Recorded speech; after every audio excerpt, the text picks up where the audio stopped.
Hi, this is Ed from Jehu Ministries International. How you doing? Hey, I'm back traveling. I'm in my new office here in Michigan. Oh, God has blessed us so much. I'm excited. I just want to update some things that is on my heart.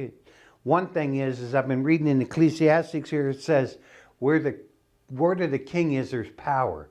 I believe God is releasing power in these days and hours of what is going on in the body of Christ. The true.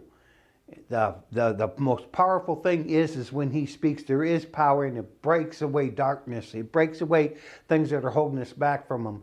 And my heart is in this season that we're in is not only to release the power, but go after souls. I want to see souls come through Jehu Ministries. I want to see many people's lives change, and I'm just so excited. My health is much better.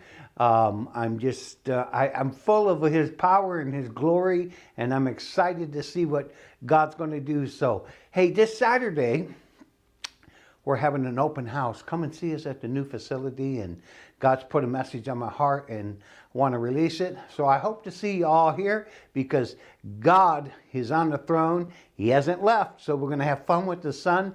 It's already begun. God bless you.